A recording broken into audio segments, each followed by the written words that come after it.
नमस्कार, आप देख रहे हैं राष्ट्रहित टीवी। आपके साथ मैं हूं अंकिता। देश बढ़ती आबादी की ज्वालामुखी पर बैठा हुआ है। देश को बढ़ती आबादी की गर्माहट महसूस होने लगी है। जनसंख्या नियंत्रण को लेकर कानून की बात भी हो रही है।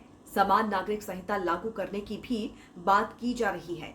लेकिन इन सबसे इतर जो चौंकाने वाली बात है वो ये कि देश की आर्थिक राजधानी माने जाने वाले मुंबई में मुस्लिम पॉपुलेशन तेजी से बढ़ रही है।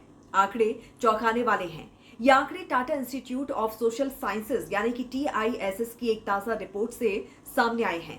रिपोर्ट के मुताबिक मुंबई में आने वाले कुछ साल में मुस्लिम आबादी में 30% की तेजी देखी जा सकती है, जबकि इसके ठीक उलट हिंदुओं की आबादी 54% से भी कम हो जाएगी।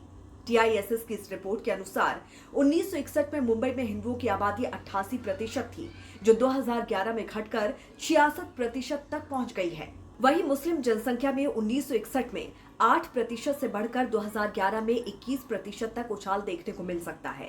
अगर ये रुझान बरकरार रहा तो अनुमान है कि 2051 तक हिंदू आबादी 54% से भी कम हो जाएगी, जबकि मुस्लिम आबादी में 30% तक की बढ़ोतरी हो सकती है। तेजी से बढ़ती आबादी किसी भी देश के संसाधनों और विकास के लिए चुनौती ही बनती है।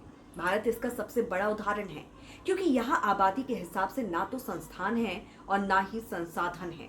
बात बेरोजगारी की होती है लेकिन जनसंख्या की नहीं होती। बात गरीबी की होती है लेकिन जनसंख्या की नहीं होती। बात जातियों की होती है लेकिन जनसंख्या की नहीं होती। दुहाई और दलील संविधान की दी जाती है, लेकिन बात जनसंख्या पर नहीं होती, क्योंकि सिर्फ एक ही वर्ग की बढ़ती आबादी किसी भी देश की डेमोग्राफी बदलने का ही काम करती है। तो वहीं बढ़ती जनसंख्या के साथ देश में बांग्लादेश और म्यांमार से अवैध घुसपैठ भारत पे लोगों की भीड़ बढ़ाने का काम कर रही है। ये बढ़ोतरी मुंबई की सामाजिक और आर्थिक संरचना पर बुरा असर डाल रही है।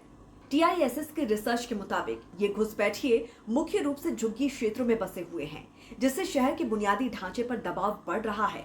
बांग्लादेश की तरफ से हजारों की संख्या में रोज भारत आ रहे घुसपैठियों की तरह ही म्यांमार की ओर से भी बहुत अधिक लोगों की घुसपैठ हो रही है। अकेले म्यांमार से ही घुसपैठियों की संख्या भारत में पिछले 3 साल में 50,000 से बढ़कर 1.5 लाख को पार कर चुकी है। हालांकि ये आंकड़ा सिर्फ पिछले 4 साल का है। ऐसे में आप अंदाजा लगा लीजिए कि आजादी के बाद से अब तक पिछले 70 साल में कितने रोहिंग्या बांग्लादेशी अवैध रूप से भारत में घुसपैठ कर चुके हैं। अवैध घुसपैठियों को बाहर निकालने के लिए किसी भी सरकार में इच्छा शक्ति नहीं दिखी। सरकारें भीतर से खोखली दिखी और मानवाधिकार और सेकुलरिज्म की दुहाई भी दी गई। क्या ऐसे अवैध घुसपैठियों के लिए अतिथि देवो भव की भावना रखी जा सकती है, जो कि सिर्फ अपराध जुर्म में डूबे हुए हों और जिनका मकसद ही देश में अराजकता पैदा करना हो? TISS की रिपोर्ट के मुताबिक बढ़ते अवैध घुसपैठियों की संख्या से मुंबई की स्वास्थ्य, शिक्षा, बिजली, पानी और दूसरी सार्वजनिक सेवाओं पर बुरा असर पड़ रहा है। रिपोर्ट में तो ये भी कहा गया है कि देश की कुछ पॉलिटिकल पार्टी अवैध घुसपैठियों का वोट बैंक की तरह इस्तेमाल कर रही हैं। फर्जी voter ID card, ration card और आधार कार्ड के जरिए चुनावों में इन घुसपैठियों को देश का पक्का नागरिक साबित किया जा रहा है। इस वजह से मुंबई की सुरक्षा भी खतरे में है। आपको जानकर हैरानी होगी कि CBI के पूर्व डायरेक्टर हुआ करते थे जोगिंदर सिंह, और उन्होंने साल 2014 में खुलकर कहा था कि इस देश में 5 करोड़ बांग्लादेशी घुसपैठ कर बैठे हुए हैं। आप आसानी से समझ सकते हैं कि इन्हें लाने बसाने के पीछे की क्या राजनीतिक मंशा है। यानी देश की सुरक्षा से खिलवाड़ कर इन घुसपैठियों को बसाया जा रहा है, जो कि आपके राजनीतिक, आर्थिक और सामाजिक अधिकार छीन रहे हैं। यहाँ के लोगों के रोजगार छीन रहे हैं। इतना ही नहीं, कई दफे देखा गया है कि जब कभी किसी जुलूस या फिर शोभा यात्रा को लेकर सांप्रदायिक विवाद हुआ तो यही घुसपैठिए पत्थरबाजी में शामिल मिले। जो एक बार बस गया तो फिर उसका काम होता है दूसरे घुसपैठियों के लिए यहाँ पर बसने की सारी व्यवस्था करना।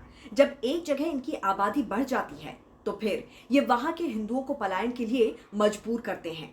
सारे दिशा निर्देश इन्हें तयशुदा योजना के तहत मिलते हैं। एक बहुत ही बड़े लेवल पर भारत की डेमोग्राफी को बदलने की तैयारी जोर शोर से चल रही है।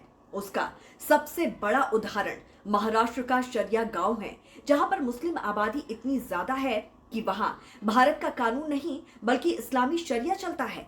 सवाल यह है कि सरकार आखिरकार कब और क्या कदम उठाएगी।